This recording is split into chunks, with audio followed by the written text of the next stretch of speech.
Bonjour à vous, aujourd'hui la 7e vidéo sur Google Sheets, le tableur de chez Google. Et nous allons continuer donc les formules dans un tableur et aujourd'hui la formule min et la formule moyenne.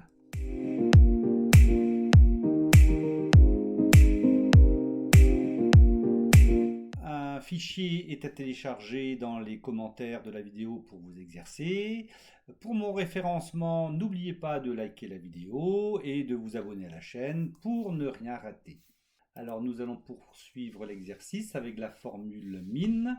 Et donc nous allons rajouter ici en dessous max le mot min qui définira donc les minimales des colonnes C, D et E.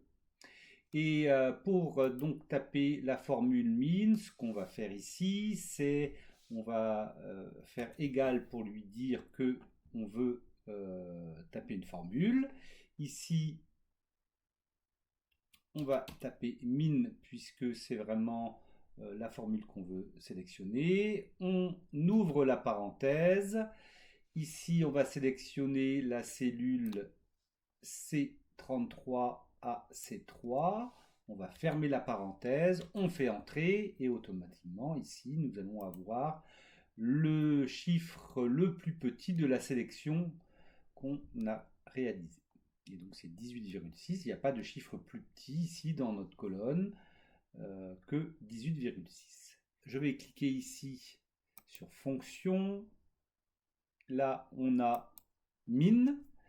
Et automatiquement, il nous saisit égal, min, et il ouvre la parenthèse. On n'a plus qu'à sélectionner ici l'ensemble de nos chiffres que l'on désire. Donc là, c'est D3, D33, pour avoir le chiffre le plus petit concernant les températures minimales en degrés. Je fais entrer et automatiquement, ici, il nous trouve le chiffre le plus petit, donc c'est 10,6.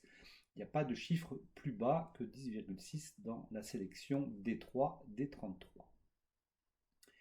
Ici, pour les précipitations, on va faire une autre méthode. Vous allez voir, nous allons ici prendre le point, cliquer sur le point en bas à droite de la cellule D36. Nous allons faire glisser cette cellule en E36 et automatiquement, il va recopier et transformer notre formule puisque en D36, nous avions des colonnes D, alors qu'en E36, il les a transformées, il les a mis de D en E.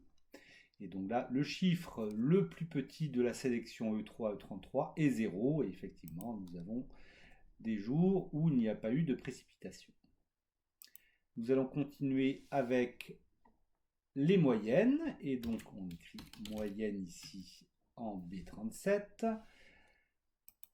Nous allons saisir la moyenne et donc on tape égal et vous voyez que automatiquement, j'ai écrit moyenne ici en B37, Google Sheets nous propose une sélection, mais d'ailleurs elle n'est pas bonne puisque on ne va pas prendre la cellule C2 puisque la cellule C2 c'est du texte, mais on va si on veut cliquer dessus et modifier ici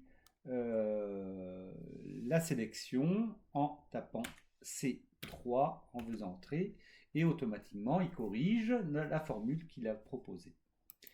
Ici, pareil, là je tape moyenne, j'ouvre ici la parenthèse et là il nous propose effectivement encore D2 à D33. Donc là, si je veux autre chose, je resélectionne les données de D3 à D33, je remets la parenthèse, je fais entrer et voici la moyenne qui est de 14 pour les minimales.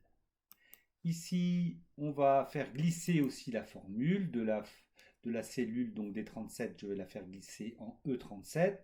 Donc je prends le point, la souris se transforme de flèche en croix.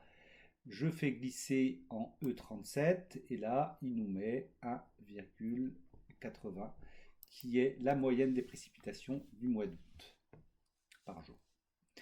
Et donc, nous allons mettre, nous avons fini les formules de calcul, nous allons mettre les chiffres alignés comme les cellules au-dessus. Donc pour cela, ici, je sélectionne les données que je vais donc centrer pour les aligner. Ici, je vais lui dire que c'est un chiffre, c'est un nombre. Je vais enlever un chiffre après la virgule et pour avoir quelque chose d'aligné. On avait vu dans la vidéo 3 que Google ne nous permettait pas encore de centrer convenablement les données. Nous allons rajouter un cadre ici autour de nos formules. Ici, donc, je vais sélectionner bordure extérieure de notre sélection. Et nous avons maintenant un tableau qui est finalisé. Et je vais avoir donc un aperçu avant impression. Et ici, automatiquement, il nous a mis le tableau bien centré avec les formules. Mais on voit bien que nous avons le 12 qui s'affiche ici. C'est un petit rappel. Il faut d'abord sélectionner ce qu'on veut imprimer. Donc là, on reprend notre tableau avec les formules. Donc, cliquez sur l'imprimante. Et ici, après, dans imprimer, nous avons sélection de B1 à E37. Et là, il va nous enlever donc l'information 12 qui était incohérente. Nous avons une feuille finalisée maintenant que vous pouvez imprimer. Donc l'exercice est maintenant terminé. J'espère que ça vous a plu. La prochaine fois, on fera un nouvel exercice. Ça sera sur la gestion des comptes personnels sur un tableur. Donc à la prochaine fois. Au revoir.